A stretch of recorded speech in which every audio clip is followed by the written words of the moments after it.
Good afternoon. Today's lesson will be split into two parts by me and Spencer. So let's get this thing started. This year is my freshman year in high school, and I'm loving every moment of it. I'm involved in school clubs, student council, and of course sports. But my most favorite is basketball. I'm a 6'4", 15-year-old who eats, sleeps, and breathes basketball. My goal this year was to make the varsity basketball team and get some good playing time. So I came out of the gate working extremely hard to reach my goal. I was in the gym working out every day of the week for countless hours, and even on the weekends sometimes. All of this hard work paid off when I finally made the varsity team. Man, I was excited. Not only would I be a freshman on the basketball team, but I also would have the chance to play with my big brother, who is a senior this year. This year couldn't get any better, or so I thought. I began the season playing with just a few minutes, which really hurt my confidence. And that's when the negative thoughts started creeping in. Was all this a waste of time? Why would God let me make the team just to sit on the bench? All those hours of blood, sweat, and tears, all down the drain, all for nothing? I started making mistakes in practices and in games. This was not like me at all. And one day after a pretty bad practice, my coach pulled me to the side and said that not only will I be moving down to junior varsity, but I also will be starting a new position. How could this be happening to me? Not only would I be moving back to junior varsity, but I also have to start all over and learn a whole new position. Whew. It was at this time when I decided that I had to add more time to my prayer and Bible study. Philippians chapter 4, verse 6 says, "Don't worry about anything. Instead, pray about everything. Tell God what you need and thank Him for what He has done." I began praying, "God, help me to see what you're doing. Help me to trust you. Help me to have a good attitude." This year's theme comes from the book of Genesis chapter 50, verse 20. The Bible reads, "You meant evil against me, but God meant it for good." This verse comes from the story of Joseph, a guy who went through some pretty messed up stuff. But in the end, God's plan for Joseph was better than anything he could have ever imagined. Man, Joseph was sold into slavery by his own brothers, falsely accused by Potiphar's wife, and then later put in prison. Look, I've been mad at my brothers and sisters at times, but I've never thought about doing anything like this to them. However, if we keep reading, we can see how the bad intentions of Joseph's brothers, they were bad, but God turned it into something good.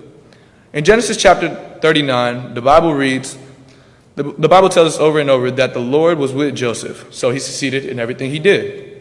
In the following chapters, Joseph is noticed by Pharaoh and placed in a position of authority. While in this position, Joseph was able to help his family out during the time of the famine. Joseph could have repaid his brothers with evil, but he helped them out instead. The main thing that stood out to me during this entire story is Joseph's attitude. He was positive throughout everything that came his way. He knew that God had a bigger plan for him. When thinking about basketball, I realized that I really have to adjust my attitude to allow God to use me just like He used Joseph. Was God saving my talent for another purpose or position? He sure was. I became the point guard on the JV team. From playing center to point guard is pretty crazy.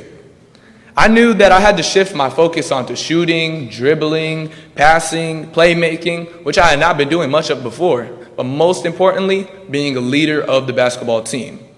This was all new to me, but I was up for the challenge. After a few weeks, I noticed that this transformation was exactly what I needed. It allowed me to get more playing time, step out of my comfort zone, and truly develop as a high school basketball player. And guess what? I got my spot back on varsity.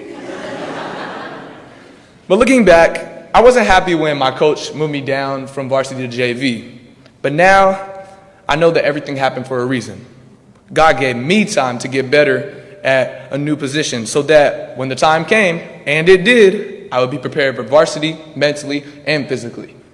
I now am a stronger basketball player and a stronger Christian.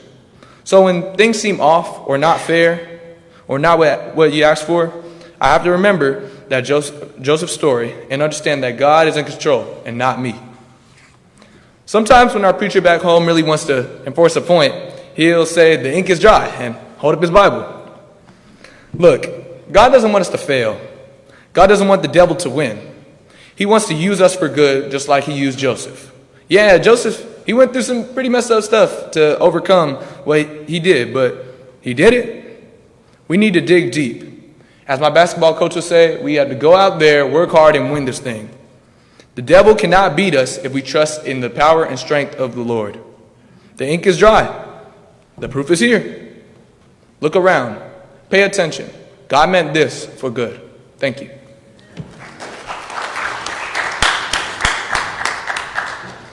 Good evening. I'm excited to speak with you today about a very important topic.